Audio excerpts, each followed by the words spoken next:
अस्सलाम वालेकुम dear students. उम्मीद है आप लोग ठीक ठाक होंगे। हम वीडियो लेक्चर सीरीज़ कर रहे थे क्लास 8th इंग्लिश एजे की टेक्स्ट बुक बोर्ड की, जो इंग्लिश है उसकी, chapter number 7 the adventure of Rattu की। तो वोकेबलरी पोर्शन हमने क्वेश्चन आंसर्स ट्रांसलेशन ये सारी चीज़ें डिस्कस कर ली थी। आज हमने नेक्स्ट टॉपिक जो हमने करना है वो है ग्रामर स्किल, पेज नंबर 65 पे अगर आप ओपन करें अपनी बुक्स। तो ग्रामर स्किल में सबसे पहले आ रहा है आपका टॉपिक कंजंक्शन। ग्रामर पोर्शन में हम काफ़ी चीज़ें अभी तक पढ़ चुके हैं, ठीक है। पार्ट्स ऑफ स्पीच में से काफ़ी चीज़ें पढ़ चुके हैं, फिगर्स ऑफ स्पीच पढ़ चुके हैं। आज कंजंक्शन को डिस्कस करते हैं, देखते हैं यहाँ पे कंजंक्शन के बारे में क्या लिखा हुआ है। कह रहा है a conjunction is a part of speech that is use to connect words, phrases, clauses और सेंटेंसेस। कंजंक्शन ऐसा पार्ट ऑफ स्पीच है। पार्ट ऑफ स्पीच के बारे में भी हम पढ़ चुके हैं कि इंग्लिश लैंग्वेज में जितने भी वर्ड्स हैं, ठीक है, तो वो 9 पार्ट्स ऑफ स्पीच में से कोई एक होगा। कोई भी वर्ड हम पढ़ें, जैसे हम यहाँ पे कंजंक्शन की डेफिनेशन में पढ़ें, a conjunction is a part of speech that is use to connect words, phrases, clauses और सेंटेंसेस। तो इसमें क्या है कि आ जो है वो पर्टिकुलर पार्ट ऑफ स्पीच से बिलोंग करेगा, उसकी कैटेगरी से बिलोंग करेगा, ठीक है। कंजंक्शन एक और पार्ट ऑफ स्पीच से, इज़ कोई दो वर्ड्स ऐसे नहीं हो सकते जो सेम पार्ट ऑफ स्पीच से बिलोंग करें, ठीक है। अगर एक वर्ड वर्ब है तो फिर वो नाउन नहीं हो सकता, यूजेज पे होता है, मतलब या एक वर्ड वर्ब है या कंजंक्शन है या आर्टिकल है या प्रपोजिशन है, ठीक है। पढ़ते हैं ये क्या कह रहा है कंजंक्शन के बारे में। Conjunction is a part of speech, conjunction ऐसी पार्ट ऑफ स्पीच है that is use to connect words, phrases, clauses और सेंटेंसेस, जो कि वर्ड्स, फ्रेजेस, क्लॉजेज और सेंटेंसेस को ज्वाइन करने के लिए यूज़ होती है, ठीक है। वर्ड्स, फ्रेजेस, क्लॉजेज, सेंटेंसेस में आपको पता होना चाहिए कि फ्रेज, क्लॉज, सेंटेंस जो हैं वर्ड्स को ज्वाइन करके हमें हासिल होते हैं, ठीक है। वर्ड्स को मिलाएं, वर्ड्स को ज्वाइन करें तो हमें 3 कैटेगरीज मिलती हैं, या फ्रेजेस बनते हैं, या क्लॉजेस बनते हैं, या सेंटेंसेस बनते हैं। इन पर डिटेल्ड लेक्चर आपको डिस्क्रिप्शन में आपसे शेयर कर दी जाएगी, क्योंकि वो इस लेक्चर में अगर ऐड की तो लेक्चर लंबा हो जाएगा, ठीक है। तो आपने बस ये मेन चीज़ याद रखनी है कि कंजंक्शन एक ऐसा वर्ड है जो दूसरे वर्ड्स, फ्रेजेस, क्लॉजेस और सेंटेंसेस को ज्वाइन करने के लिए यूज़ होता है। और कभी कभी ये आइडियाज़ को कनेक्ट करने के लिए और आइडियाज़ के दरमियान रिलेशनशिप भी बताने के लिए यूज़ होता है, ठीक है। एग्जांपल देख लेते हैं। I tried to hit the nail, मैंने नेल को हिट करने की, ठोंकने की कोशिश की, but hit my thumb instead, लेकिन क्या कर दिया, जिस चीज़ से भी मैं नेल को हिट कर रहा था उससे मैंने अपने अंगूठे को हिट कर दिया।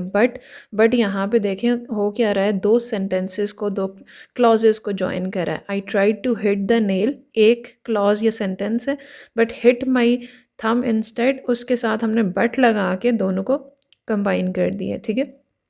अब आगे कह रहा है I have 2 goldfish and a cat. यहाँ पे उसने बोल्ड भी किया हुआ है, कंजंक्शन एंड है, तो कह रहा है I have 2 goldfish and a cat. यहाँ पे गोल्ड फिश और कैट को कंबाइन, यानी 2 वर्ड्स को कंबाइन करने के लिए, कनेक्ट करने के लिए, ज्वाइन करने के लिए कंजंक्शन यूज़ हुई है। अच्छा, अक्सर बच्चे ऐसे करते हैं कि जब आपसे पूछी जाए कंजंक्शन की एग्जाम्पल लिखें तो वो पूरा पूरा सेंटेंस लिख देते हैं, लेकिन मैंने आपको बताया कि हर वर्ड एक पर्टिकुलर पार्ट ऑफ स्पीच से बिलोंग कर रहा है। अगर फ़र्ज़ किया आपको एग्ज़ाम में पूछा जाता है कि define conjunction and give example, तो आप लिख देते हैं कंजंक्शन की डेफिनेशन लिखते हैं और एग्जांपल आप देते हैं I have 2 goldfish and a cat, और आप ये पूरा सेंटेंस लिख देते हैं, लेकिन एंड को आप सर्कल या अंडरलाइन या हाईलाइट नहीं करते, तो फिर आपकी वो एग्जांपल पूरी नहीं होती, क्योंकि I have 2 goldfish and a cat में आई जो है वो प्रोनाउन हैव वर्ब है, टू ये नाउन है, ठीक है, गोल्ड फिश नाउन है, एंड कंजंक्शन है, आर्टिकल है, कैट नाउन है, ठीक है। तो आपको स्पेसिफाई करना पड़ेगा कि आपकी कंजंक्शन कौन सी है। इसी तरह थर्ड एग्जांपल वो कह रहा है you can have peach ice cream और अ ब्राउनी संडे, कि आप स्वीट्स में से आपको 2 ऑप्शन दे रहा है, या आप पीच आइसक्रीम ले सकते हो और, ठीक है, और देखो दोनों को कनेक्ट करने के लिए यूज़ हुआ है, या ब्राउनी संडे आप ले सकते हैं, ठीक है। कह रहा है neither the black dress nor the grey one looks right on me. कह रहा है ना तो ब्लैक ड्रेस मेरे पे अच्छा लगता है, ना ग्रे ड्रेस मेरे पे अच्छा लगता है।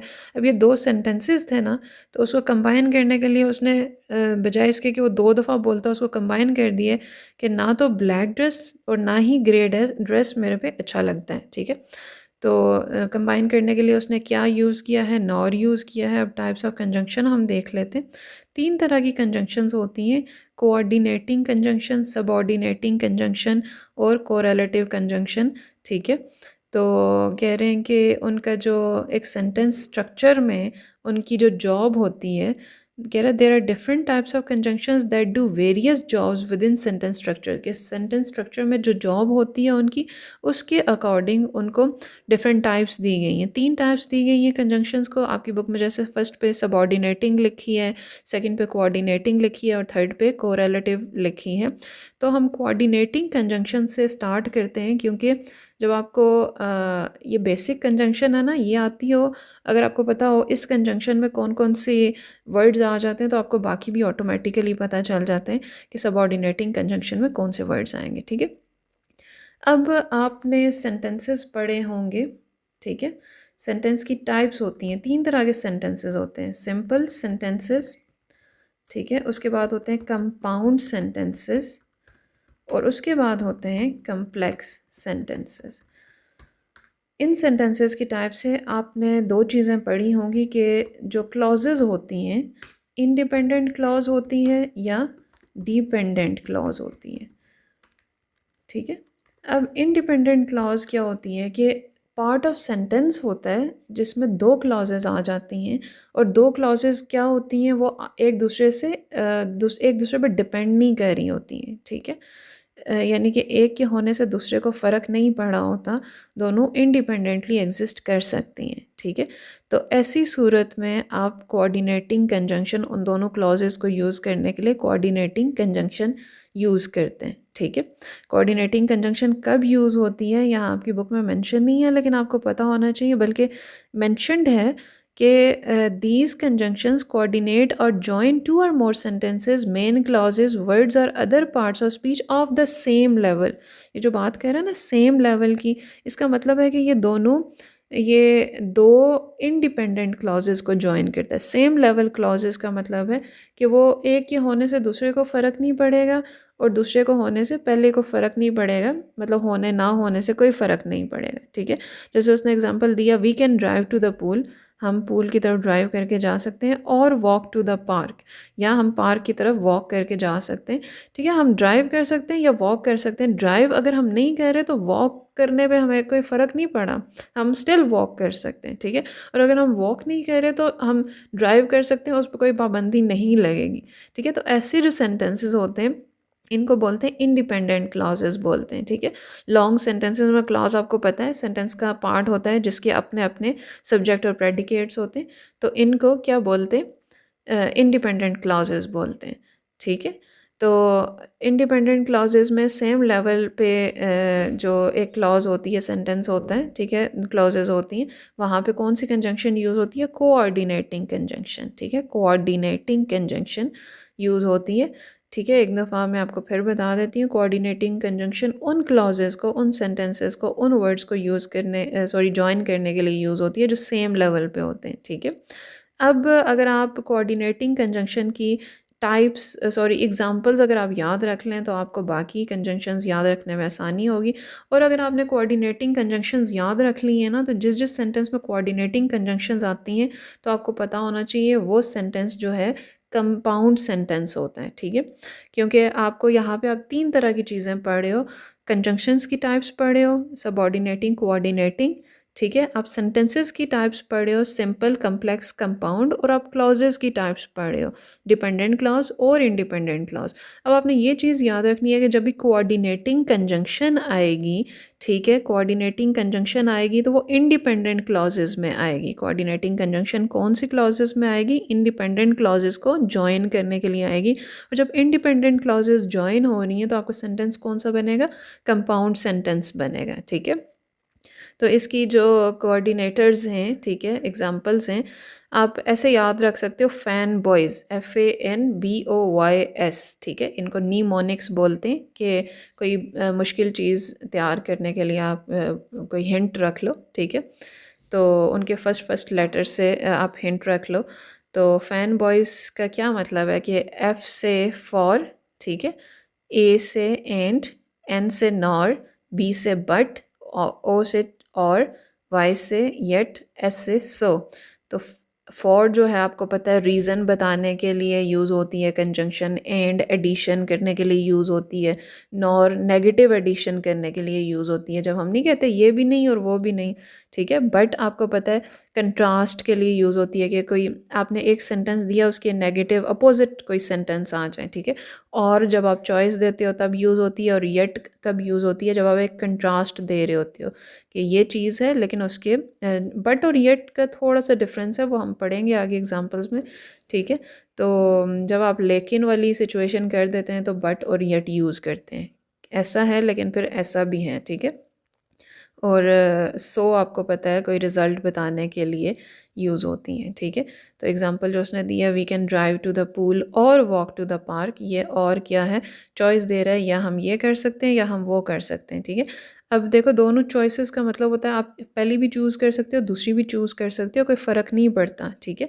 तो जब एक क्लॉज की वजह से दूसरी पे फ़र्क नहीं पड़ता तो क्लॉज वो कौन सी होती है, इंडिपेंडेंट क्लॉज होती है। और इंडिपेंडेंट क्लॉज को ज्वाइन करने के लिए कौन से कंजंक्शंस लगती हैं, कोऑर्डिनेटिंग कंजंक्शंस लगती हैं। और जहाँ पे कोऑर्डिनेटिंग कंजंक्शंस यूज़ हुई होती हैं वो सेंटेंस कौन सा होता है, कंपाउंड सेंटेंस होता है, ठीक है। ये आपको जब जब आपको आइडेंटिफाई करने के लिए दें, नेक्स्ट क्लासेस में भी आइडेंटिफिकेशन के लिए दें कि बताएं आपका सेंटेंस सिंपल है, कम्प्लेक्स है या कंपाउंड है, तो ये चीज़ आपने याद करनी है, याद रखनी है और नोट भी कर लें इसको कि सिंपल सेंटेंस में कोई कंजंक्शन नहीं होती, ठीक है। सिंपल सेंटेंस में कोई कंजंक्शन नहीं होती, कंपाउंड सेंटेंस में कोऑर्डिनेटिंग कंजंक्शन होती है। और ये सिर्फ 7 कोऑर्डिनेटिंग कंजंक्शंस हैं जो आप फैन बॉयज़ वाले फार्मूले से तैयार रखेंगे, ठीक है, तैयार करेंगे इन्हें। और कोऑर्डिनेटिंग कंजंक्शन आ गई है तो आपको पता है आपका सेंटेंस कौन सा है, कंपाउंड सेंटेंस है। और तीसरी टाइप है कम्प्लेक्स सेंटेंस, तो उसमें जो है सबऑर्डिनेटिंग कंजंक्शन, जो कोऑर्डिनेटिंग कंजंक्शन के अलावा जितनी भी कंजंक्शंस हैं जो पेयर में नहीं आ रही वो सारी की सारी सबऑर्डिनेटिंग कंजंक्शंस हैं, ठीक है। तो ये हिंट्स थे कि सिंपल सेंटेंस बताने के लिए कोई कंजंक्शन नहीं लगती, कंपाउंड में फैन बॉयज़ वाली कंजंक्शंस लगती हैं और कम्प्लेक्स में बाकी सारी कंजंक्शंस लगती हैं जो पेयर में नहीं आ रही, और जो पेयर में आ रही होंगी वो सारी कोरिलेटिव कंजंक्शंस होंगी, ठीक है। ये था कोऑर्डिनेटिंग कंजंक्शन का सारा मतलब किस्सा, ठीक है। अब आते हैं सब ऑर्डिनेटिंग कंजंक्शन पे। सब ऑर्डिनेटिंग कंजंक्शन, पहली बात तो मैंने आपको बता दी है, ये कोऑर्डिनेटिंग कंजंक्शन जो 7 आपने पढ़ी है फैन बॉयज़ वाली, इसके अलावा जो भी होंगी सब ऑर्डिनेटिंग कंजंक्शन होंगी। दूसरी बात आपने पढ़ ली कि कोऑर्डिनेटिंग कंजंक्शन किसको ज्वाइन करता है, दो इंडिपेंडेंट क्लॉजेस को ज्वाइन करता है। अब सब ऑर्डिनेटिंग कंजंक्शन क्या करती है कि एक डिपेंडेंट क्लॉज को इंडिपेंडेंट क्लॉज से ज्वाइन करती है। डिपेंडेंट क्लॉज का मतलब होता है कि अगर वो क्लॉज सिर्फ ऐसे ही रहने दो ना, अकेले रहने दो, उसका मीनिंग कंप्लीट नहीं होता, ठीक है। उसको किसी और की ज़रूरत होती है अपना मीनिंग कंप्लीट करने के लिए, ठीक है। जब तक आप उसके साथ कोई और वर्ड्स या सेंटेंसेस नहीं लगाओगे उसका मीनिंग कंप्लीट नहीं होगा। ऐसी क्लॉज डिपेंडेंट क्लॉज होती हैं, ठीक है। आप एक क्लॉज देखोगे देखोगे इसका कंप्लीट मीनिंग है या नहीं है, अगर है तो ठीक है, अगर इसको इसमें एडिशन की ज़रूरत है, 2-3 वर्ड्स की ऐड करने की ज़रूरत है, फिर इसका मतलब है वो इंडिपेंडेंट क्लॉज नहीं है बल्कि डिपेंडेंट क्लॉज है, ठीक है। जिसका meaning with in itself complete है वो इंडिपेंडेंट क्लॉज होती है, और जिसका मीनिंग कंप्लीट नहीं होता वो डिपेंडेंट क्लॉज होती है। अब मैं आपको एग्जांपल देती हूँ कि जो हम कहते हैं I can not come to school because I am sick, because I am ill, ठीक है। तो अब देखें, I can not come to school, मैं स्कूल नहीं आ सकता, बात कंप्लीट है आपकी, ठीक है। I can not come to school, बात कंप्लीट है, मीनिंग समझ आ रहा है, इसको मज़ीद कोई एडिशन की ज़रूरत नहीं है, मैं स्कूल नहीं आ सकता, ये आपकी होती है इंडिपेंडेंट क्लॉज। लेकिन दूसरी जो क्लॉज अगर हम देखें, बिकॉज आई एम सिक, ठीक है, अगर सिर्फ इस क्लॉज को देखें, बिकॉज आई एम सिक, आप किसी को कहो बिकॉज आई एम सिक, वो कहेगा तो बीमार हो तो क्या है, मैं क्या करूं, ठीक है। तो आपको बताना पड़ेगा क्योंकि मैं बीमार हूं तो फिर मैं ये काम नहीं कर सकता, मैं स्कूल नहीं आ सकता, मुझे ये मसला है, ठीक है। तो ये होती है डिपेंडेंट क्लॉज कि जब तक आप इसके साथ कोई वर्ड्स या ग्रुप ऑफ वर्ड्स ऐड नहीं करोगे मीनिंग कंप्लीट नहीं होगा, ठीक है। तो ये था डिफरेंस डिपेंडेंट और इंडिपेंडेंट क्लॉज में। तो आपको दूसरी बात जो बताई है सबऑर्डिनेटिंग कंजंक्शन के बारे में कि ये डिपेंडेंट क्लॉज को इंडिपेंडेंट क्लॉज के साथ जोड़ती हैं। और आपको ये भी बात ये नोट भी साथ साथ करते जाएं कि जिस सेंटेंस में डिपेंडेंट क्लॉज होती है इंडिपेंडेंट क्लॉज के साथ आ जाती हैं वो फिर आपका सेंटेंस कम्प्लेक्स सेंटेंस होता है। और उसकी पहचान आप कैसे करोगे कि आप जब कंजंक्शन देखोगे अगर उसमें सबऑर्डिनेटिंग कंजंक्शन आती है तो आपका सेंटेंस कम्प्लेक्स हो जाएगा। ठीक है, सबऑर्डिनेटिंग कंजंक्शन की पहचान आप कैसे करोगे कि आप देखोगे FANBOYS वाली कंजंक्शन कोऑर्डिनेटिंग है, अगर उनके अलावा कोई कंजंक्शन आ रही है और वो पेयर में नहीं आ रही तो वो आपकी सबऑर्डिनेटिंग कंजंक्शन होगी। क्योंकि अब ये इतनी ज़्यादा है तो हर एक तो बंदा याद कर भी नहीं सकता और इतनी याद रहती भी नहीं है। तो जो 7 आप कोऑर्डिनेटिंग कंजंक्शन याद कर लो तो आपको आसानी से याद हो जाती हैं सबऑर्डिनेटिंग कंजंक्शंस कौन सी हैं। ठीक है, तो अगर एग्जांपल इसकी देखें, यहाँ पे सबऑर्डिनेटिंग कंजंक्शंस की एग्जांपल्स उसने दी हुई हैं, आफ्टर, ऑल दो, एज दो, बिकॉज, बिफोर, इवन। लेकिन जब आप एग्जांपल्स दोगे, ये कॉमन सबऑर्डिनेटिंग कंजंक्शंस हैं, इसके अलावा भी बहुत सी होती हैं। ठीक है, इफ़ होती है, व्हेन, व्हाइल, सिंस, अनलेस। ठीक है, बिफोर, आफ्टर, टिल, ये सारी इसमें आ जाती हैं। ठीक है, तो जब भी आप एक सेंटेंस को यूज़ करते हुए कंजंक्शन की एग्जांपल दोगे तो ये मत भूलना कि आपने उस सेंटेंस में से कंजंक्शन को अंडरलाइन ज़रूर करना है और मेंशन करना है कि ये आपकी कोऑर्डिनेटिंग कंजंक्शन या सबऑर्डिनेटिंग कंजंक्शन या जो भी पार्ट्स ऑफ स्पीच है, जिस भी आप पार्ट ऑफ स्पीच की एग्जांपल दे रहे हो ना, तो आपने एक सेंटेंस लिखा है तो आपने उसकी मतलब कि हाईलाइटिंग या कोई सर्कल करके एरो बना के ज़रूर लिखना है कि this is our coordinating conjunction या this is our subordinating conjunction. अब सबऑर्डिनेटिंग कंजंक्शन की उसने एग्जांपल दिया, I met them when we were in Paris. तो ये याद रखना है कि जब भी आप ये एग्जांपल लिखोगे तो व्हेन को आपने अंडरलाइन, हाईलाइट, ये सारी चीज़ें करनी है, बताना है कि व्हेन आपकी सबऑर्डिनेटिंग कंजंक्शन है।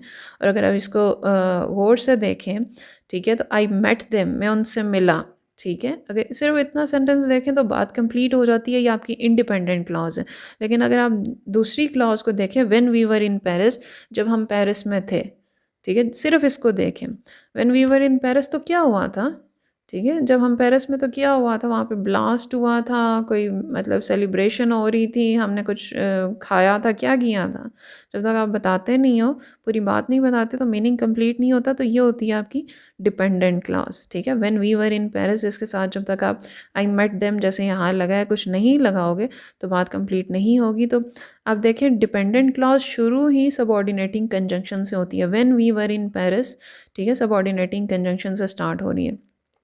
एक और बात यहाँ पे जो याद रखने वाली है कि when we were in Paris, देखें, I met them when we were in Paris, conjunction आपकी मिडल ऑफ द सेंटेंस लगी है, मिड ऑफ द सेंटेंस लगी है, सेंटर में लगी है, तो आपने कोई कॉमा यूज़ नहीं किया है। ठीक है, कंजंक्शन क्योंकि यूज़ हो रही है दो सेंटेंसेस को ज्वाइन करने के लिए, तो यहाँ आप कॉमा यूज़ नहीं करोगे।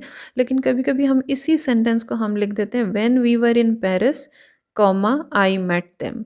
ठीक है, अब यहाँ पे कॉमा लगाना ज़रूरी क्यों था, when we were in Paris, I met them. देखें, दो सेंटेंसेस हैं, दो क्लॉजेज हैं, बीच में कोई ज्वाइन करने के लिए कोई चीज़ नहीं आ रही, व्हेन तो क्योंकि स्टार्ट में आ गया, तो यहाँ ऐसी जगहों पे कॉमा लगाना ज़रूरी है। ठीक है, तो ये थी आपकी सबऑर्डिनेटिंग और कोऑर्डिनेटिंग कंजंक्शंस। अब थर्ड टाइप है कोरिलेटिव कंजंक्शन।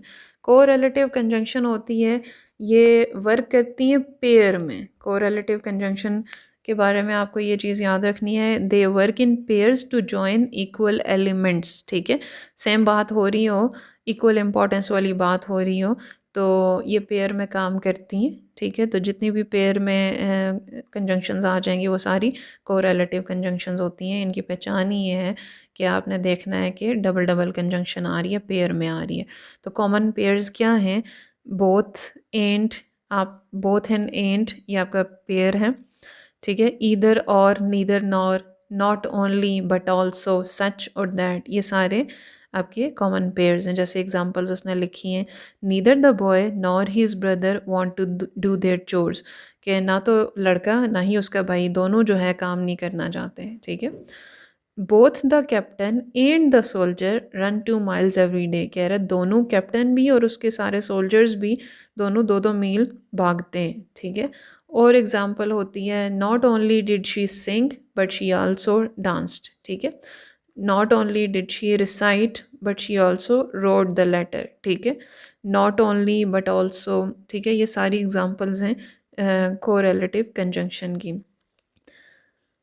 अब आई होप आप सबको ये क्लियर हो गया होगा। ठीक है, अगर कंजंक्शंस का टॉपिक क्लियर हो गया है तो हम नेक्स्ट पे मूव ऑन करते हैं। इसकी जो एक्सरसाइज है, कह रहे choose the correct option by filling the bubble. आपने करेक्ट ऑप्शन चूज़ करना है बबल फिल करके। अच्छा, क्वेश्चंस जब भी आप भी सॉल्व करते हैं तो इंस्ट्रक्शंस ज़रूर देखा करें, ठीक है। अक्सर होता है कि टिक करें, ठीक है, आप लोग बबल्स फिल कर रहे होते हैं, अक्सर होता है बबल्स फिल करें, आप लोग जो है ब्लैंक फिल कर रहे होते हैं।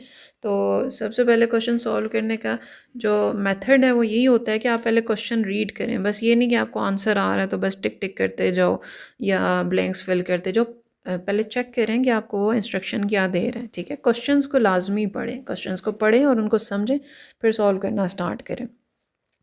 तो देख लेते हैं, कह रहे हैं चूज़ द करेक्ट ऑप्शन। आपने अब कंजंक्शंस पढ़ ली हैं तो यहाँ पे आपने बताना है कि करेक्ट ऑप्शन कौन सा। माई ब्रदर लव्स एनिमल्स, मेरे ब्रदर को एनिमल्स पसंद है। He brought a puppy blank a kitten, उसने एक पप्पी के और किटन लाया, ठीक है। तो ये तो आपको एडिशन कह रहा है, एक पप्पी भी लाया एक किटन भी लाया, तो एडिशन जब होती है तो एंड लगाते हो।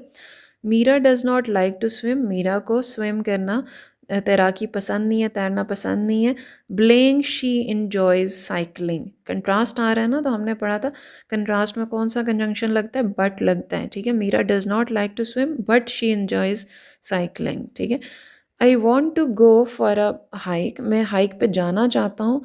ब्लेइंग I had to go to work today, मैं हाइक पे जाना चाहता हूँ लेकिन क्या है, मुझे तो काम पे जाना है, ठीक है। तो आपने पढ़ा है बट और येट जो हैं वो कंट्रास्ट के लिए लगते हैं, तो यहाँ पे दोनों ऑप्शंस हैं, तो बट जो होता है वो टॉप प्रायोरिटी आपकी होती है, ठीक है। तो आप क्या लगाएंगे, I want to go for a hike but I have to go to work today, मुझे हाइक पे जाना है लेकिन मुझे काम पे आज जाना पड़ेगा, ठीक है। दे डू नॉट स्विम, वो तैरते नहीं हैं, वो तैराकी नहीं करते। Blank they do scuba diving, लेकिन वो स्कूबा डाइविंग के लिए जाते हैं, ठीक है। तो कंट्रास्ट के लिए फिर यहाँ पे जो ऑप्शन है एंड नहीं आ सकता, और नहीं आ सकता, नॉर नहीं आ सकता, येट आपका ऑप्शन अवेलेबल है तो येट लगेगा। I am getting good grades blank I study every day, मेरे अच्छे ग्रेड्स आ रहे हैं, अच्छे मार्क्स आ रहे हैं, अच्छा स्कोर आ रहा है। Blank I study every day, क्योंकि मैं रोज़ पढ़ रहा हूँ, तो क्योंकि के लिए रीज़न क्या होती है, रीज़न के लिए क्या लगाते हो, because. I am getting good grades because I study every day. अब नंबर 6 कह रहे she is neither rich, neither का आपने पेयरिंग में दूसरा वर्ड क्या पढ़ा था, नीदर नॉर होता है। She is neither rich nor educated, वो नहीं अमीर है और नहीं पढ़ी लिखी है। ब्लेइंग the basement flooded we spent all day cleaning up, कह रहे हैं बेसमेंट जो है फ्लड हो गया, बेसमेंट में सैलाब आ गया, पानी से वो भर गया। We spent all day cleaning up, हमने पूरा दिन लगा दिया उसको साफ़ करने में।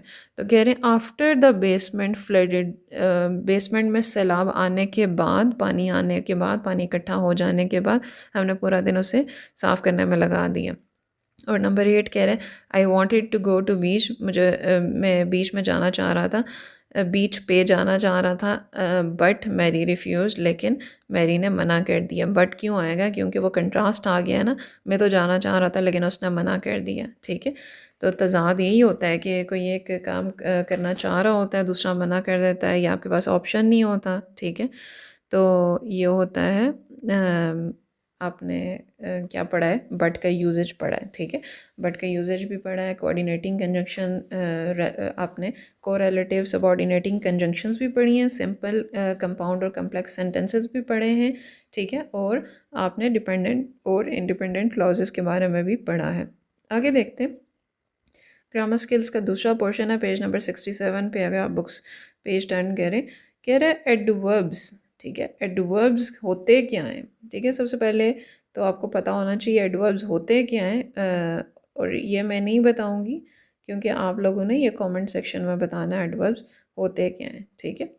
तो एडवर्ब्स की टाइप्स दी हुई हैं, ठीक है। तो एडवर्ब ऑफ टाइम, ठीक है, सबसे पहले उसने टाइप दी है adverb of time, adverb of place, adverb of manner, adverb of frequency, adverb of degree, adverb of reason, ठीक है। तो ये आपको उसने 6 टाइप्स दे दी हैं, जो मेजर बेसिक टाइप्स यही हैं, इसके अलावा भी होती हैं लेकिन आपने फ़िलहाल यही तैयार करनी है क्योंकि आपको नेक्स्ट क्लासेस में बाकी टाइप्स तैयार करनी ही पड़ेंगी, ठीक है। फ़िलहाल के लिए आप इन्हीं को देखें। कह रहा है एडवर्ब ऑफ टाइम, चलें हिंट दे देती हूँ। एडवर्ब जो है मॉडिफाई करता है वर्ब को, एडजेक्टिव को और अनदर एडवर्ब को, ठीक है। 3 चीज़ों को मॉडिफाई करता है। मॉडिफाई का मतलब है कि कोई वर्ब की बात हो रही है, एडजेक्टिव की बात हो रही है, किसी और एडवर्ब की बात हो रही है ना, तो उस बात में इंफॉर्मेशन ऐड करने के लिए जो वर्ड्स लगाए जाते हैं उनको एडवर्ब कहते हो आप लोग, ठीक है।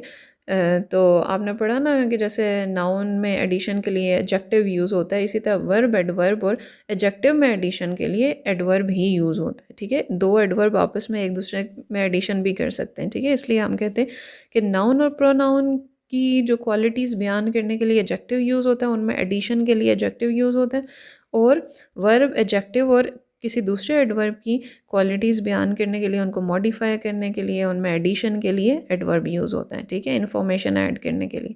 अब देखते हैं यहाँ पे क्या लिखा है एडवर्ब ऑफ टाइम के बारे में। कह रहे हैं adverb of time provides more information about when an action takes place. कह रहे हैं एडवर्ब ऑफ टाइम जो है इन्फॉर्मेशन देता है कि एक्शन कब होगा, काम कब होगा, क्योंकि वो वर्ब, अभी ये जो एडवर्ब ऑफ टाइम है वर्ब के बारे में इंफॉर्मेशन दे रहा है ना, तो वर्ब के बारे में इंफॉर्मेशन दे रहा होता है ना, तो एडवर्ब ऑफ टाइम किस चीज़ के बारे में इंफॉर्मेशन दे रहा है कि जो एक्शन का टाइम कब है, एक्शन किस टाइम पे हुआ है, ठीक है। तो एडवर्ब ऑफ टाइम कह रहे हैं, अब उनकी देखें पोजीशन या लोकेशन भी बता रहे हैं कि कब यूज़ होते हैं, कहाँ यूज़ होते हैं। Adverb of time are usually placed at the beginning और एंड ऑफ द सेंटेंस, ठीक है, या तो स्टार्टिंग में यूज़ होते हैं या एंडिंग में यूज़ होते हैं। एग्जाम्पल उसने दिए, I am flying to Edinburgh tomorrow, ठीक है। तो वो कह रहे हैं कि मैंने कल एडिम्बरा की तरफ जो है सफ़र करके जाना, ट्रैवल करके बाय एयर जाना है, तो टुमारो उसने एंडिंग में लगाया है, टाइम बता रहा है ना, आज जाना है या कल जाना है, कल जाना है, तो एंडिंग में वो उसने एडवर्ब ऑफ टाइम लगा दी। कह रहे today I am going to clean the house, आज जो है मैंने अपना घर साफ़ करना है, तो टुडे उसने जो टाइम बताया है कि मैंने घर साफ़ करने का टाइम कब है, आज है, तो टुडे उसने स्टार्टिंग में लगा दिया है, ठीक है। उसके बाद है एडवर्ब ऑफ प्लेस, ठीक है। ये वर्ब के बारे में क्या बताता है कि वर्ब किस जगह पे हो रहा है, काम, एक्शन किस जगह पे हो रहा है, where the action is happening. Time की बार हम पढ़ते हैं when the action is happening, और प्लेस की बार हम क्या पढ़ते हैं, where the action is happening, ठीक है। तो ये भी कह रहा है कि it is usually placed after the main verb और ऑब्जेक्ट और at the end of the sentence. कह रहे हैं या तो मेन वर्ब के बाद लगेगा, या ऑब्जेक्ट के बाद लगेगा, या सेंटेंस के एंड में लगेगा, ठीक है। तो कह रहे हैं can you come over, example उसने दी है, can you come over here, ठीक है, यहाँ पे तुम आ सकते हो, इस जगह पे तुम आ सकते हो, तो हीयर जो है यहाँ पे एडवर्ब ऑफ प्लेस है। We will be at the table there, हम जो है उस टेबल पे होंगे, उस टेबल पे जो उसने बताया, देयर, ठीक है, तो ये आपका एडवर्ब ऑफ प्लेस है। हियर शी सैट, यहाँ पे वो बैठी, तो यहाँ जो उसने इशारा किया है ये एडवर्ब ऑफ प्लेस है। Outside there was a small pound, outside, outside जगह बता रहा है, तो जगह के लिए जो भी एडवर्ब यूज़ होगा वो एडवर्ब ऑफ प्लेस हो जाएगा, ठीक है। अब नेक्स्ट है adverb of manner. Adverb of manner बताता है कि how an action is done, how an action happened, कैसे एक्शन हुआ। टाइम में हमने बताया when an action happened, place में बताया वेयर एन एक्शन हैपेंड। अब एडवर्ब ऑफ मैनर में हम बताते हैं हाउ एन एक्शन हैपेंड, कैसे हुआ, स्लोली हुआ, क्विकली हुआ, हैप्पीली हुआ, केयरफुली हुआ, ठीक है। तो अब most of the adverb of manners जो हैं, एडवर्ब ऑफ मैनर, ठीक है, वो एल वाई पे एंड होते हैं, सारे के सारे नहीं, बहुत सारे, ठीक है। फ़र्ज़ किया यानी कि 90% of the adverb of manner जो है एल वाई पे एंड होते हैं, सारे नहीं होते, ठीक है, लेकिन ये हम अंदाज़ा कर सकते हैं कि जो एडवर्ब जो है एल वाई पे एंड हो रहा है वो एडवर्ब ऑफ मैनर होगा। कह रहे हैं adverb of manner are probably the most common of all adverb. जब भी आप एडवर्ब लिखते हो ना तो आपके जहन में एडवर्ब ऑफ मैनर ही आता है सबसे पहले, ठीक है। तो कह रहे हैं ये आपको इंफॉर्मेशन देते हैं कि how an action is done या हाउ एन एक्शन हैपन्स, ठीक है, और ये सबसे कॉमन एडवर्ब्स हैं, और इनमें से 90% या बहुत ज़्यादा जो हैं एल वाई पे एंड होते हैं, ठीक है। कुछ नहीं भी होते जैसे well, this story is well written, ठीक है, ये स्टोरी अच्छी लिखी गई है। अब वेल देखो बता रहा है ना कि कैसे एक्शन किया गया, अच्छी लिखी गई है, अच्छे तरीके से लिखी गई है, लेकिन इसके एंड पे एल वाई नहीं आ रहा, लेकिन है ये एडवर्ब ऑफ मैनर ही है। तो मैंने आपको बताया 90% ऑफ द एडवर्ब जो है एल वाई पे एंड होते हैं, ठीक है। आगे है adverb of frequency. Adverb of frequency आपको बताता है एक एक्शन कितनी दफ़ा हुआ है, हाउ ऑफन, ठीक है, कितनी दफ़ा हुआ है। ठीक है, अब ये भी बता रहा है they are often placed directly before the main verb. अब ये जो है आपको याद रखना है कि मेन वर्ब से पहले लगते हैं, बाद में नहीं लगते। ठीक है, या बिल्कुल एंडिंग में लगेंगे या मेन वर्ब से पहले लगेंगे। ठीक है, एग्जाम्पल्स उसने दी है, we often have friends to stay. ठीक है, अक्सर, ऑफन यानी कितनी बार एक्शन हुआ है, अक्सर हुआ है, काफ़ी दफ़ा हुआ है। ठीक है, आई यूजुअली, मैं कभी कभार, get up late on weekends, मैं कभी कभार वीकेंड्स पे लेट उठता हूँ। I could never swim fast, मैं कभी जो है तेज़ नहीं जो है स्विम कर सकता, तैर सकता। ठीक है, समटाइम्स, कभी कभार, शी वोर अ वुलन हैट। ठीक है, वो कभी कभार वुलन हैट पहन के आती है। We don't see them very often, हम उन्हें अक्सर औकात नहीं देख सकते। ठीक है, बहुत कम देखते हैं। ठीक है, तो ये फ्रिक्वेंसी बता रहा है कि कितनी दफ़ा आप वो काम करें। ठीक है, यूजुअली, अमूमन, आम तौर पे, जनरली कह रहा है वीकेंड्स पे लेट उठता हूँ। ठीक है, आगे फिफ्थ है एडवर्ब ऑफ डिग्री। डिग्री में बताते हैं कि वो किस लेवल का जो है आप काम कर रहे हो। ठीक है, मतलब लेवल का मतलब है कितनी शिद्दत से वो काम हो रहा है, एक्शन हो रहा है। ठीक है, एडवर्ब ऑफ डिग्री क्या बताती है आपको कि किस हद तक कोई काम हो रहा है, किस लेवल तक काम हो रहा है, किस शिद्दत से काम हो रहा है। जैसे हम कहें कि आई एम वेरी टायर्ड, तो मैं बहुत थकी हुई हूँ। एक होता है ना, मैं थकी हुई हूँ, बस नॉर्मल थकी हूँ, लेकिन हम कहते हैं मैं शदीद थकी हुई हूँ, मैं बहुत थकी हुई हूँ। ठीक है, तो ये जो हम यूज़ करें ना, I am very tired, I am too tired to stand up. ठीक है, मैं इतनी थकी हूँ, मैं खड़ी नहीं हो सकती। ठीक है, तो ये जो होता है very, too, quite, almost, completely, hardly. ठीक है, ये सारे क्या हैं, एडवर्ब ऑफ डिग्री हैं। अब आप ये भी कह सकते हो कि हार्डली जो है इसके एंड पे एल वाई है, तो ये एडवर्ब ऑफ मैनर होना चाहिए। लेकिन फिर आपने देखते हैं कि ये आपको क्या बना रहा है कि एक्शन हुआ कैसे, या एक्शन जो उसकी इंटेंसिटी क्या है। ठीक है, अगर ये हार्डली यूज़ हुआ है कि बता रहा है कि एक्शन हुआ कैसे, मुश्किल से हुआ। ठीक है, तो फिर वो एडवर्ब ऑफ मैनर में आएगा। लेकिन अगर ये बता रहा है कि एक्शन की इंटेंसिटी क्या थी, शिद्दत कितनी थी, ठीक है, तो वो फिर एडवर्ब ऑफ डिग्री में आएगा। तो ये चीज़ें आपने जहन में रखनी है। तो कह रहा है I almost dropped my phone, मेरा फ़ोन यानी कि मैं गिरते गिरते मुझसे रह गया। ठीक है, मतलब गिरा नहीं, बस गिरने वाला था। ठीक है, तो ये शिद्दत बता रहा है कि एंड स्टेज पे पहुंच गया था। She hardly remember anything about the incidents, sorry accident. उसे एक्सीडेंट के बारे में बमुश्किल कोई चीज़ पता है। ठीक है, कुछ कोई चीज़ याद है। तो हार्डली यहाँ पे क्या हुआ, बमुश्किल। ठीक है, इंटेंसिटी बता रहा है बड़ी मुश्किल से उसे याद है, इतनी डिटेल्स उसे याद नहीं है। ठीक है, अब लास्ट आपके पास कह रहा है एडवर्ब ऑफ रीज़न। ठीक है, ये इससे नाम से ही पता चल रहा है कि एडवर्ब ऑफ रीज़न क्या होगा, कि आपको बताएगा कि एक्शन की रीज़न क्या थी, किस वजह से एक्शन हुआ। तो देखिए एग्जांपल उसने दिया है, I was ill there for I took off from school, मैंने स्कूल से छुट्टी कर ली क्योंकि मैं बीमार था। ठीक है, the weather was much better this year has the orange crop is larger, कि मौसम साल बहुत अच्छा था, इस वजह से जो ऑरेंज की क्रॉप है यानी कि माल्टे की जो फसल है वो ज़्यादा हुई इस साल। ठीक है, मौसम के बेहतर होने की वजह से। ठीक है, तो वजह बता रहा है, रीज़न बता रहा है, तो ये क्या होगा, हैंस, देयरफॉर। ठीक है, ये एडवर्ब ऑफ रीज़न है। ठीक है, अब आगे वो कह रहे हैं identify the type of adverb used in each sentence. तो पहले तो आपने आइडेंटिफाई करना है कि एडवर्ब कौन सा है, फिर आपने बताना है कि टाइप ऑफ एडवर्ब कौन सी है। ठीक है, तो the boy practised he speech regularly, boy अपनी स्पीच जो है रोज़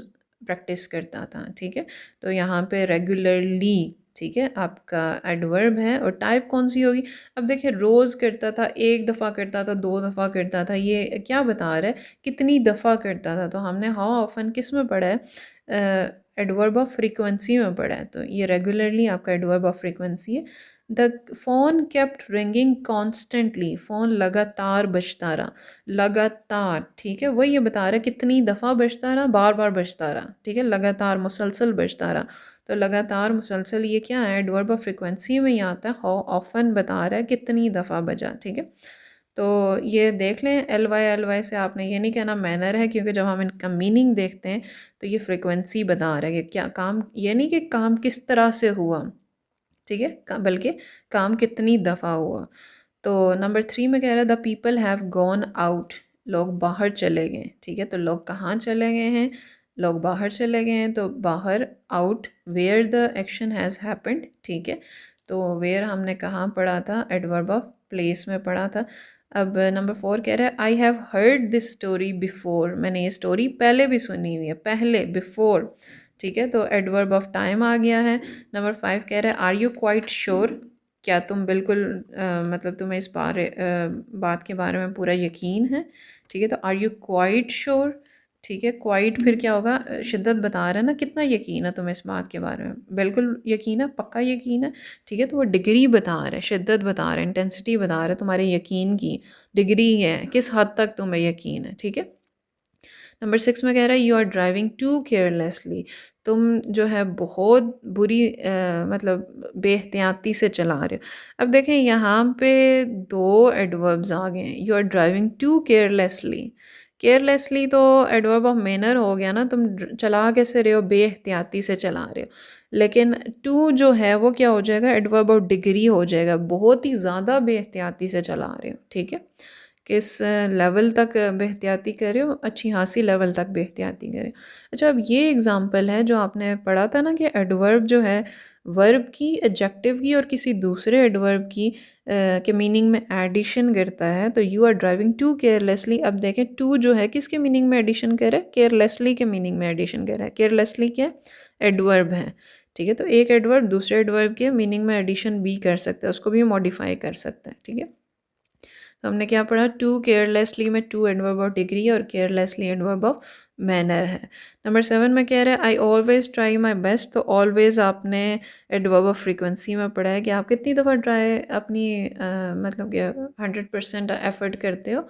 तो हमें हमेशा 100% एफर्ट करता हूँ, तो हमेशा का मतलब है हर बार। ठीक है, तो हर बार क्या बता रहा है आपको? आपको फ्रीक्वेंसी बता रहा है, कितनी बार? हर बार। यू आर क्वाइट राइट, तुम बिल्कुल सही हो। ठीक है, तो बिल्कुल क्वाइट हमने किस में पढ़ा था? एडवर्ब ऑफ डिग्री में पढ़ा था कि तुम्हारे सही होने की डिग्री कितनी है। ठीक है, किस लेवल तक तुम सही हो? मैं बिल्कुल सही हूँ। ठीक है, तो he solve the problem quickly, number 9 है he solve the problem quickly, उसने जल्दी से प्रॉब्लम सॉल्व कर ली, तो जल्दी से उसने प्रॉब्लम सॉल्व की है, तो बता रहे हैं कि एक्शन हुआ कैसे है? जल्दी से हो गया। ठीक है, तो ये एडवर्ब ऑफ मैनर है। और आई हैव हर्ड इनफ, मैंने अच्छा खासा सुन ली है, मैंने बहुत सुन ली है। ठीक है, तो ये बता रहा है कि आपकी एडवर्ब की एक्शन की डिग्री कितनी थी, किस एक्सटेंट तक आपने काम किया है। तो डिग्री आप किस में बताते हो? एडवर्ब ऑफ डिग्री में। एक्सटेंट किस में बताते हो? एडवर्ब ऑफ डिग्री में। ठीक है, लेवल बताते हो, इंटेंसिटी बताते हो। तो ये थे आपकी टाइप्स ऑफ एडवर्ब। ठीक है, अब लास्ट जो है पोर्शन है पोजीशन ऑफ एडवर्ब, ये भी देख लेते हैं। ठीक है, इसको आपको कुछ तो आप पढ़ चुके हैं कि मिडल में लगती हैं, स्टार्टिंग में लगती हैं, एंडिंग में लगती हैं, या मेन वर्ब के बाद लगती हैं, वो तो आप पढ़ चुके हो।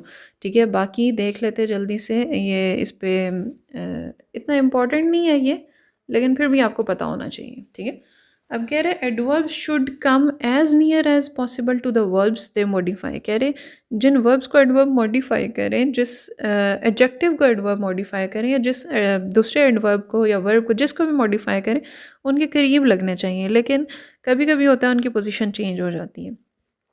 ठीक है, नंबर 1 वो कह रहा है कि when the verb is transitive place the adverb immediately after it.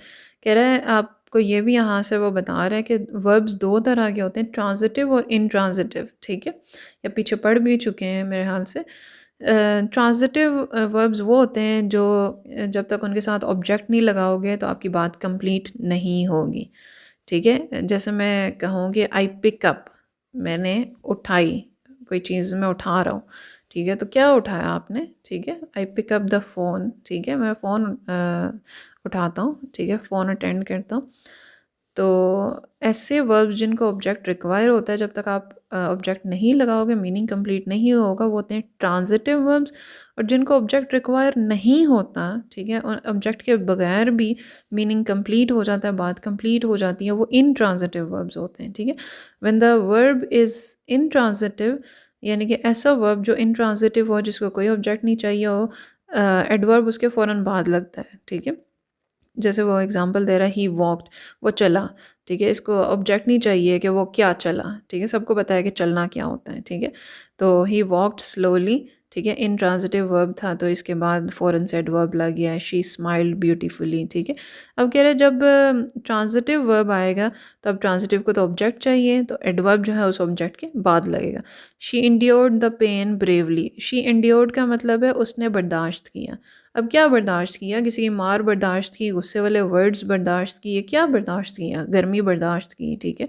तो वो बता रहे हैं कि उसने क्या बर्दाश्त किया, दर्द बर्दाश्त किया। और कैसे बर्दाश्त किया, एडवर्ब जो है पेन के ऑब्जेक्ट के बाद आ रहा है। She endured the pain bravely, उसने बहादुरी से अपना दर्द जो है बर्दाश्त किया, ठीक है।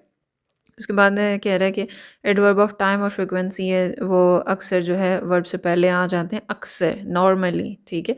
ये नहीं हर बार आएंगे, ज़्यादातर जो है वो आपके वर्ब से पहले आते हैं। दिस सेल्डम विजिट अस, वो कभी कभार हमें विजिट करते हैं। She recently started a new job, उसे अभी अभी जो है नई जॉब मिली है, उसने नई जॉब स्टार्ट की है। If the verb consist of N auxiliary, auxiliary होता है ये has, have, can, could, modal verbs auxiliary, ठीक है, हेल्पिंग वर्ब्स जो हो जाते हैं मेन वर्ब के अलावा जो वर्ब्स होते हैं, ठीक है।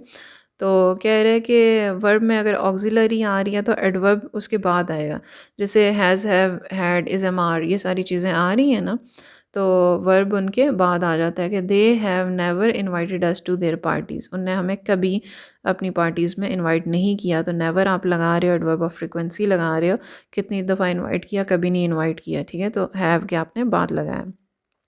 और कह रहा है कि एडवर्ब जो एडजेक्टिव या दूसरे एडवर्ब को मॉडिफाई करता है उससे पहले आता है, जैसे हमने ऊपर एग्जांपल पढ़ी है कि he was driving too carelessly, ठीक है, तो केयरलेसली से पहले आया है। She is very beautiful, beautiful adjective है, तो ब्यूटीफुल इस एडजेक्टिव की अगर आपने एडिशन करनी है इसमें तो शी इज़ वेरी ब्यूटीफुल, ठीक है, इससे पहले आएगा। द गर्ल सैंग सो स्वीटली, लड़की ने इतनी मतलब सुरीली आवाज़ में गाया। तो स्वीटली ऑलरेडी जो है आपका एडवर्ब है, उससे पहले जो मॉडिफायर लगेगा, एडवर्ब को मॉडिफाई करने के लिए एक और एडवर्ब लगा है तो वो उस एडवर्ब से पहले आ जाएगा, ठीक है, यानी स्वीटली से पहले सो आ जाएगा। कह रहा है कि the words only, merely, even, not and never जो हैं ये हमेशा उन वर्ड से पहले लगते हैं जिनको ये मॉडिफाई कह रहे होते हैं, ठीक है। ये सारे वर्ड्स किन वर्ड से पहले लगते हैं, उन वर्ड से पहले जिनको ये मॉडिफाई कह रहे होते हैं, जिनकी बात में ये इजाफा कह रहे होते हैं, जिनके मीनिंग में इजाफा कह रहे होते हैं, ठीक है। तो कह रहे हैं I merely wanted to know his name, merely यानी कि महज मुझे उसका नाम पता करना था, ठीक है। आई मियरली वांटेड टू, मतलब मुझे उसका सिर्फ नाम ही जानना था, ठीक है। नेक्स्ट है आपके पास, she was not clear enough to see through his scheme, कि वो इतनी चालाक नहीं थी कि वो उस लड़के की स्कीम को को सी थ्रू करना का मतलब होता है कि पकड़ लेना, ठीक है, कि वो इतनी चालाक नहीं थी कि उसका मीनिंग वो समझ सकें, हकीकत जान सकें, ठीक है, किसी की चालाकी समझ सकें, ठीक है। तो देखें, she was not clever enough, वो क्लेवर नहीं थी, उससे पहले ही लगा। He never keeps his word, वो कभी भी जो है अपना, कीप हिज वर्ड का मतलब होता है बात पूरी करना, ठीक है। तो वो भी कभी भी अपनी बात पूरी नहीं करता।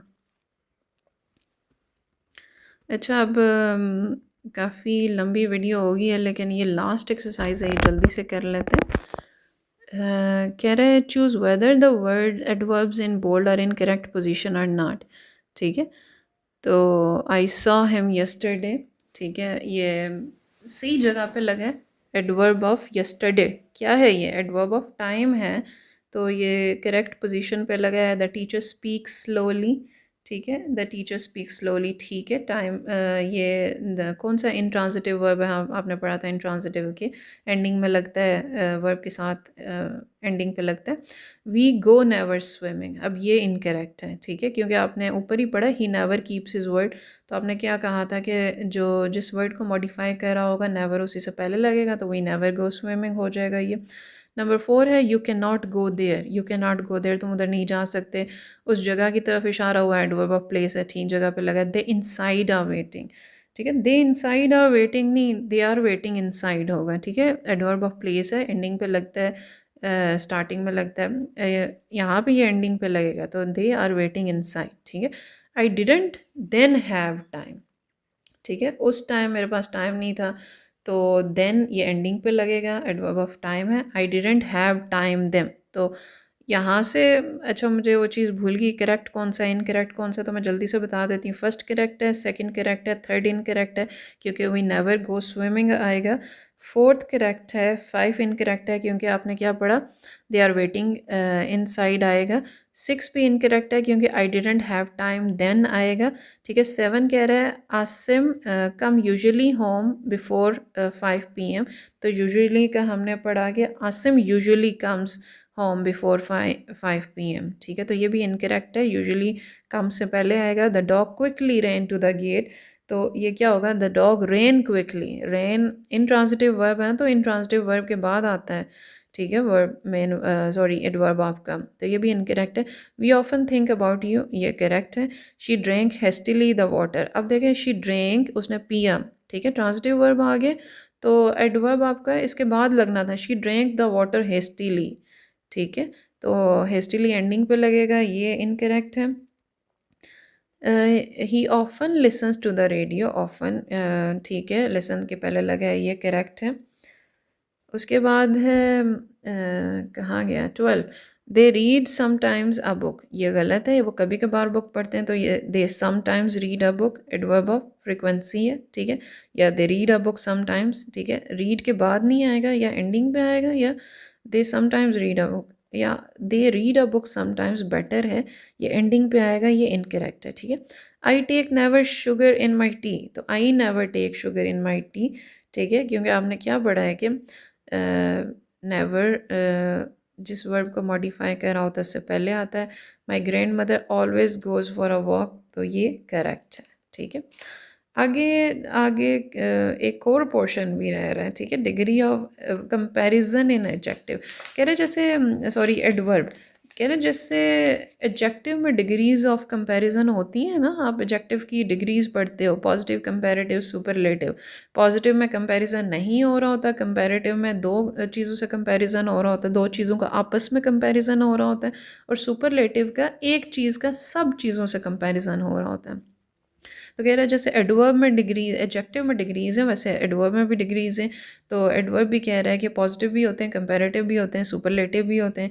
जैसे अर्ली है तो फिर उसकी कंपैरेटिव फॉर्म अर्लियर होगी और सुपरलेटिव फॉर्म अर्लीस्ट होगी। Fast faster, fastest, hard harder, hardest, ठीक है, high higher, highest, late later, latest, ठीक है। तो कह रहा है एडवर्ब जो एल वाई पे एंड होते हैं और उनके सिलेबस 3 या 3 से ज़्यादा होते हैं, उनकी कंपैरेटिव डिग्री आप EREST लगा के नहीं करते, बल्कि मोर और मोस्ट लगा के करते हो। कंपैरेटिव में मोर आ जाता है और सुपरलेटिव में मोस्ट आ जाता है। जैसे एंग्रीली को एंग्रीलियर और एंग्रीलिएस्ट नहीं बोलोगे, बल्कि मोर एंग्री और मोस्ट एंग्री बोलोगे। इसी तरह बाकी भी उसने लिखे।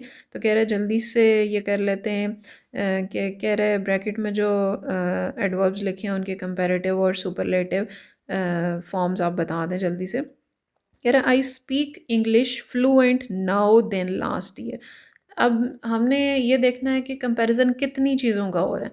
कह रहे इस साल में जो है पिछले साल से ज़्यादा फ्लुएंट इंग्लिश, रवानी से इंग्लिश बोलता हूँ, तो दो चीज़ों का कंपैरिजन हो रहा है, 2 सालों का कंपैरिजन हो रहा है। मतलब एक बंदे की इंग्लिश का 2 सालों का कंपैरिजन हो रहा है। तो 2 सालों का, 2 चीज़ों का जब कंपैरिजन होता है तो मोर लगाते हो तो मोर फ्लुएंट हो जाएगा, मोर फ्लुएंटली, ठीक है। तो she greeted me polite of all, एक तो आपने ये करना है कि पोलाइट से पोलाइटली बना लें, ठीक है, हैप्पी से हैप्पीली, ग्रेसफुल से ग्रेसफुली, क्लियर से क्लियरली, ठीक है। तो एक तो आप ये चीज़ कर लें, फ्लुएंट से फ्लुएंटली, ठीक है, और दूसरा आपने जो है मोर और मोस्ट और ER और EST भी लगाना है। तो I speak English more fluently now than last year. She greeted me polite of all यानी सबसे ज़्यादा, तो दी मोस्ट पोलाइटली, ठीक है, पोलाइट से पोलाइटली बन जाएगा, और ये क्योंकि सुपरलेटिव डिग्री है तो दी मोस्ट पोलाइटली हो जाएगा। She smiled happy than before, happy को तो पहले हैप्पीली में कन्वर्ट करेंगे, अब पहले से वो ज़्यादा हैप्पीली स्माइल कर रही थी, तो दो चीज़ों का कंपैरिजन हुआ है, तो शी स्माइल्ड हैप्पीली को क्या कर लेंगे, मोर हैप्पीली, ठीक है, कंपैरेटिव डिग्री उसकी बना लेंगे। She smiled more happily than before, this girl dances graceful of all, graceful से ग्रेसफुली हो जाएगा, लेकिन जब ऑफ ऑल लगा है तो the most gracefully of all, ठीक है। ये भी आपने चीज़ याद रखनी है कि सुपरलेटिव डिग्री से पहले हमेशा आर्टिकल दी लगता है, ठीक है। तो नंबर 5 कह रहा है कुड यू राइट क्लियर, ठीक है, कुड यू राइट क्लियर, तो कुड यू राइट क्लियर को क्लियरली बना लो। तो क्या तुम क्लियरली लिख सकते हो, यानी कि जो अभी तुम क्लियर लिख रहे हो उससे वाजिया लिख रहे हो, उससे ज़्यादा वाजिया लिख सकते हो, तो could you write more clearly हो जाएगा। Planes can fly high than birds, high को हम फिर प्लेन्स और बर्ड्स का कंपैरिजन हो रहा है तो हाई हायर में चेंज हो जाएगा, कंपैरेटिव डिग्री लग जाएगी। He had an accident last year, last year उसका एक्सीडेंट हुआ। Now he drives careful than before, तो केयरफुल फिर पिछले साल से इस साल का कंपैरिजन कह रहे हैं तो मोर केयरफुली देन बिफोर हो जाएगा, कंपैरेटिव डिग्री लग जाएगी। Yasir can run fast than Haris, ठीक है, फास्ट को फास्टर कर लेंगे, कंपैरेटिव डिग्री बना लेंगे, क्यों, क्योंकि यासिर और हारिस की रनिंग का कंपटीशन हो रहा है। और our team played bad of all, bad फिर वर्स और वर्स्ट में थर्ड डिग्री उसकी लग जाएगी, दी वर्स्ट ऑफ ऑल, ठीक है, क्योंकि थर्ड डिग्री सुपरलेटिव डिग्री है, सबसे कंपैरिजन हो रहा होता है, ये स्पेसिफिक चीज़ हो जाती है तो इसके स्टार्टिंग में आप दी लगाते हैं, ठीक है। He worked hard blank then ever before, पहले से वो मेहनत कर रहा है, ज़्यादा सख्त मेहनत कर रहा है, तो he work harder than ever before. Then जो है पहचान होती है दो चीज़ों के कंपैरिजन की, ठीक है। तो अगर आपको पता नहीं चल रहा कितनी चीज़ों का कंपैरिजन है तो देखें, नंबर 1 में भी देन लगा है, नंबर 3 में भी देन लगा है, नंबर 6 में भी देन है, नंबर 7 में भी देन है, 8 में भी देन है और 10 में भी देन है, तो इन सब में कंपैरेटिव डिग्री यूज़ होगी। और ऑफ ऑल जहाँ पे भी यूज़ हो रहा है वहाँ पे सुपरलेटिव डिग्री यूज़ हुई है, ठीक है। तो ये था आपका ग्रामर पोर्शन। वीडियो काफ़ी लंबी हो गई है, वीडियो के एंडिंग पे फीडबैक मुझे ज़रूर दें, ठीक है, क्वेश्चंस को आंसर करें, अगर कोई क्वेश्चंस हैं आप ज़रूर पूछें। पेज नंबर 70 पे रिमेनिंग जो पोर्शन है वो ओरल कम्युनिकेशन स्किल्स हैं। Develop a conversation between mother and son या daughter on the following sub situations in pair. Activity में वैसे कह रहे हैं कि आप दो स्टूडेंट्स को सेलेक्ट करें, उनमें से एक मदर बना दें, ठीक है, मदर का उसको रोल दें और दूसरा या बेटा या बेटी का रोल दे दें, ठीक है। तो वो जो बच्चा है, बेटा या बेटी, वो मोबाइल फ़ोन उसे चाहिए या वो ज़ू में जाना चाह रहा है, उनकी कॉन्वर्सेशन करवाएं, ठीक है। तो ये इंग्लिश में करवाएं, आपका कम्युनिकेशन स्किल का पार्ट है जो कि अक्सर हम स्किप कर देते हैं क्योंकि हमारे लिए ये बहुत मुश्किल है, ठीक है। तो वैसे ये चीज़ें भी करनी चाहिए, हमारा एजुकेशन सिस्टम ऐसा है कि ऐसी चीज़ें स्किप करनी पड़ती हैं, लेकिन बहुत इंटरेस्टिंग चीज़ें हैं, ठीक है। तो कह रहा है कि बी में वो कह रहा है कि रिक्वेस्ट इंस्ट्रक्शन और ऑर्डर्स के लिए प्रॉपर एक्सप्रेशन बनाएं, कि अगर हम कोई रिक्वेस्ट कर रहे होते हैं, यार प्लीज़ खिड़की बंद कर दो ना, ठीक है, तो हमारे एक्सप्रेशंस चेंज हो जाते हैं, क्योंकि किसी को इंस्ट्रक्शंस दे रहे हैं, हदायत दे रहे हैं, ठीक है, तो वो इंस्ट्रक्शंस चेंज हो जाते हैं। और अब अगर हम किसी को ऑर्डर कर रहे हैं, मुझे पानी ला के दो, तो इंस्ट्रक्शंस चेंज हो जाते हैं, ठीक है, सॉरी एक्सप्रेशंस चेंज हो जाते हैं, ठीक है, हमारी आवाज़ में उतार चढ़ाव चेंज हो जाता है, हमें बात करने का तरीका हमारा चेंज हो जाता है, ठीक है। तो ये कह रहा है कि आपने प्रॉपर एक्सप्रेशन से बच्चों को बताना है रिक्वेस्ट इंस्ट्रक्शन और ऑर्डर्स कैसे दिए जाते हैं। और एंडिंग में राइटिंग स्किल है कि पैराग्राफ एक लिखें उस टाइम के बारे में जब आप किसी और सिटी या कंट्री गए, और जो जो इन्फॉर्मेशन आपने वहाँ से हासिल की, आप कैसे गए, किसके साथ गए, कब गए, वहाँ पे आपने क्या किया, उसके बारे में आप इंग्लिश में एक पैराग्राफ लिखें। ये आपकी राइटिंग स्किल का पोर्शन है, ठीक है। तो मैं तो आप लोगों को सजेस्ट करूँगी कि ये चीज़ें भी ज़रूर किया करें, ठीक है। तो पेज नंबर 70 ये आपका एंड हो गया, फिर आपका एक प्रोजेक्ट है उसी के रिलेटेड। नेक्स्ट वीडियो में इंशाल्लाह हम unit number 8 mother earth weeps, ठीक है, धरती माँ क्या उसको बोले, ज़मीन जो है आपकी वो रोती है, ठीक है, क्यों रोती है, कैसे रोती है, क्या रो के क्या करती है, और मतलब उसके रोने से क्या हो रहा है, ये सारी चीज़ें पढ़ेंगे। पेज नंबर 71 में यूनिट 8 है, ठीक है। तो अभी तक के लिए यूनिट 7 हमने आज एंड कर लिया है। तो इसके रिलेटेड अगर आपका कोई क्वेश्चन है तो आप कमेंट सेक्शन में पूछ सकते हैं।